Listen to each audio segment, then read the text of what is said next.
Hello friends, इसके पहले वाले वीडियो में मैंने आप लोगों को भौतिक विज्ञान का इंट्रो दिया था। अब हम वैद्युत का अपना पहला टॉपिक वैद्युत आवेश स्टार्ट करने चल रहे हैं।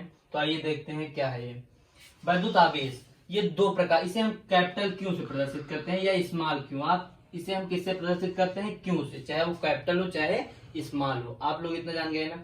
अब देखिए ये दो प्रकार के होते हैं। कितने प्रकार के होते हैं? दो, प्लस क्यू आवेश और माइनस क्यू आवेश। कितने प्रकार के होते हैं? दो प्रकार के होते हैं। अगर हमारे पास अगर सजातीय आवेश है, सजातीय आवेश का मतलब समान प्रकृति के, समान प्रकृति के मतलब प्लस प्लस माइनस माइनस। सजातीय आवेश है तो वो एक दूसरे क्या करेंगे? हमेशा प्रतिकर्षित करेंगे। क्या करेंगे? प्रतिकर्षित करेंगे। मतलब इसका मतलब प्लस प्लस और माइनस माइनस। और अगर हमारे विजातीय आवेश है तो वो एक दूसरे क्या करेंगे? विजातीय। विजातीय का मतलब विजातीय आवेश हमारे पास है तो एक दूसरे क्या करेंगे? आकर्षित करेंगे।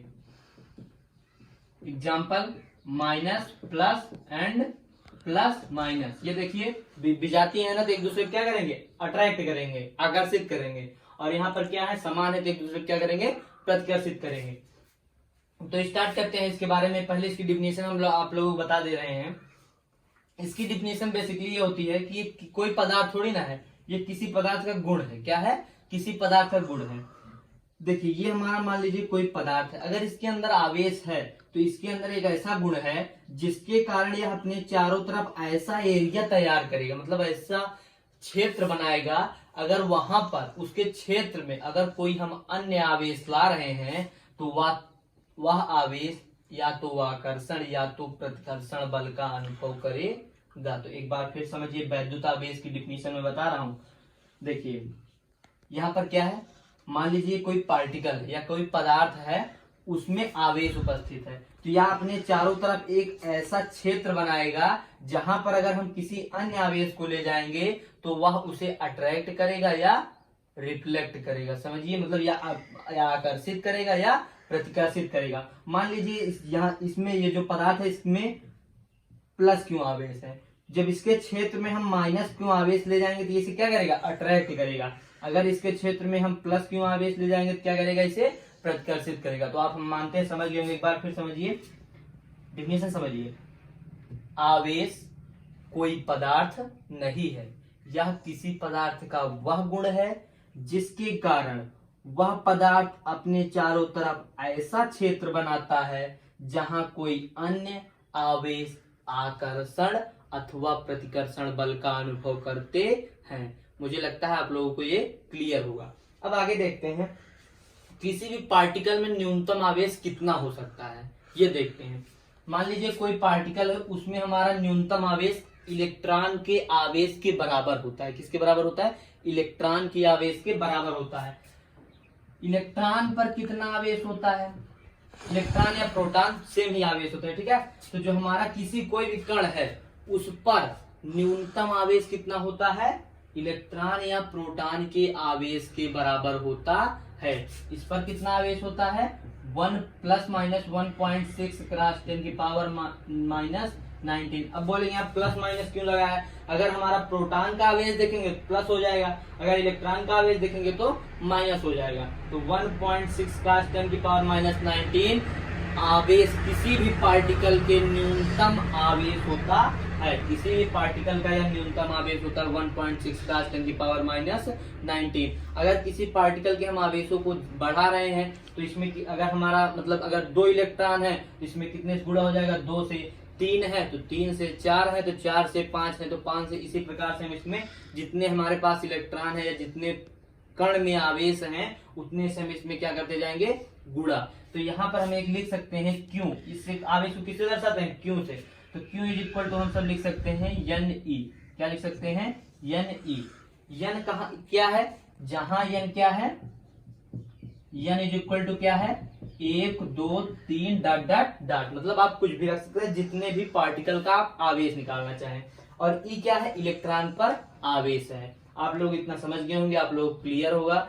अगर कोई दिक्कत हो बताइए। आप यहाँ पर एक चीज ध्यान रखिएगा, अगर हम किसी कण पर आवेश निकाल रहे हैं, मान लीजिए किसी कण में 2 आवेश हैं, मतलब किसी कण का आवेश निकाल रहे हैं, तो इसमें हमेशा पूर्ण संख्या से गुणा करेंगे। कितनी संख्या से गुणा करेंगे? पूर्ण। मतलब इसमें हमेशा 1 से गुणा करेंगे या 2 से गुणा करेंगे या 3 से गुणा करेंगे, कभी भी हाफ से, 3/2 से, इससे सबसे गुणा नहीं करेंगे।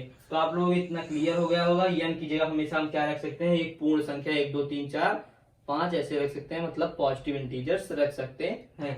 तो आइए आपको हमने इसके पहले वाले वीडियो में बताया था कि हम आपको अगले वीडियो में बताएंगे कि चालक में धारा का प्रवाह क्यों, मतलब उसमें आवेश क्यों गतिमान होते हैं। तो आइए समझते हैं।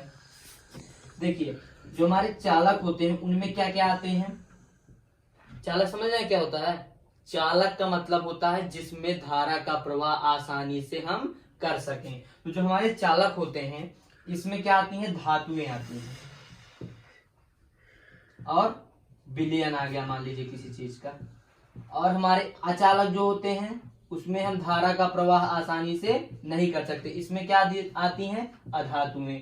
अब देखते हैं हमारे चालक में धारा का प्रवाह क्यों आसानी से हो सकता है और अचालक में धारा का प्रवाह क्यों आसानी से हो सकता है। इससे पहले एक बात नोट कीजिए कि किसी भी पदार्थ में धारा का प्रवाह करने के लिए हमें मुक्त आवेश की आवश्यकता होती है। किसकी आवश्यकता होती है? मुक्त आवेश की। किसी भी पार्टिकल में अगर हमें धारा का प्रवाह करना है तो हमें किसकी आवश्यकता होगी? मुक्त आवेश की। किसकी आवश्यकता होगी? नोट कर लीजिए अपनी कॉपी में आप लोग, मुक्त आवेश की। अब देखिए, आप लोग इतना जानेंगे। अब देखते हैं चालक में क्यों धारा प्रवाहित हो रही है और अचालक में क्यों नहीं हो रही है। तो हमने यहाँ पर एक ले लिया नॉन मेटल। क्या ले लिया? सॉरी, चालक का मतलब क्या होता है? कंडक्टर। कंडक्टर में क्या आ रहा है? धातुएं आ रही हैं। तो यहाँ हमने कोई धातु ले ली, मान लीजिए आप विलयन भी ले सकते हैं, कोई दिक्कत नहीं।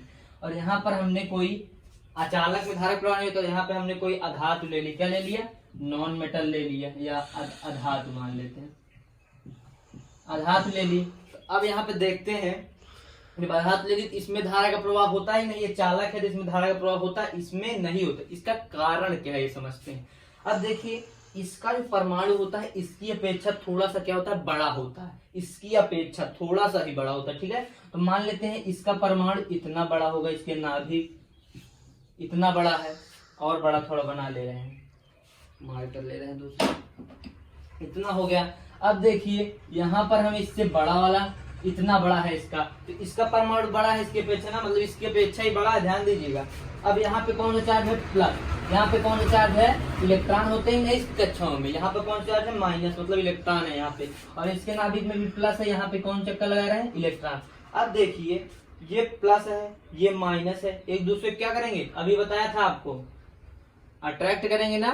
तो यहाँ पर क्या करेंगे? एक दूसरे अट्रैक्ट करके, मतलब एक दूसरे क्या है? पकड़े हुए हैं, और यहाँ भी अट्रैक्ट किए हैं। अब देखिए, जो प्लस माइनस ज्यादा निकट है वो ज्यादा तेज पकड़े हैं नहीं, और जो प्लस माइनस ज्यादा दूर है वो कम तेजी से पकड़े हैं। इसका मतलब इलेक्ट्रॉन पर इस नाभिक के प्लस का प्रभाव क्या है? कम है, और इस पर नाभिक का प्रभाव क्या है? अधिक है। इसका मतलब यहाँ से इलेक्ट्रॉन हमारे निकल सकते हैं आसानी से, ठीक है। तो यहाँ पे नहीं निकल सकते, क्यों? क्योंकि यहाँ पर नाभिक का प्रभाव अधिक है और यहाँ पर नाभिक का प्रभाव इलेक्ट्रॉन पर कम है। तो इसी कारण से हमारे धातुओं अर्थात चालकों में इलेक्ट्रॉन, धातुओं में हमारे इलेक्ट्रॉन क्या हो जाते हैं?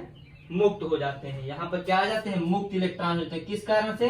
क्योंकि इन पर नाभिक का प्रभाव कम होता है और इसमें मुक्त नहीं हो पाते हैं। क्यों? इसमें नाभिक का प्रभाव अधिक होता है। तो इससे हमने आपको, इससे पहले ये आप लोग इतना जानिए ना, इसमें इलेक्ट्रॉन मुक्त हुए, इसमें नहीं हुए। अब आपको हमने क्या बताया? किसी भी पदार्थ में धारा प्रवाहित करने के लिए क्या आवश्यकता है? मुक्त आवेश की आवश्यकता है। किसकी आवश्यकता है? मुक्त आवेश की। तो यहाँ पे देखिए क्या है? मुक्त आवेश है ना। तो मुक्त आवेश यहाँ पर है कि यहाँ पर? आप देखिए, यहाँ पर हमारा इलेक्ट्रॉन मुक्त हो पाया? नहीं हो पाया। क्यों? यहाँ पर इसका अट्रैक्शन ज्यादा था, और यहाँ पे हमारा मुक्त आवेश हो गया। तो यहाँ पर क्या हो गया? हमारे आवेश मुक्त हो गए। इसका मतलब धातुओं में धारा का प्रवाह हो सकता है और अधातुओं में नहीं हो सकता। कारण समझे ना? क्योंकि यहाँ पर मुक्त इलेक्ट्रॉन पाए जाते हैं और अधातुओं में मुक्त इलेक्ट्रॉन नहीं पाए जाते हैं। मुझे उम्मीद है कि आप लोगों को ये टॉपिक समझ में आया होगा। अगर आपको नहीं समझ में आया है तो एक बार फिर से वीडियो को देखिएगा और ठीक तरीके से पूरी तरह से जो जो मैंने आप लोगों को बताया है आप इसकी डिफिनेंस ये सब नोट कीजिएगा, ठीक है। अगर हमसे आप अगर कोई क्वेश्चन हो आपका तो आप कमेंट बॉक्स में पूछ सकते हैं। धन्यवाद, आपसे हम अगले वीडियो में मिलेंगे।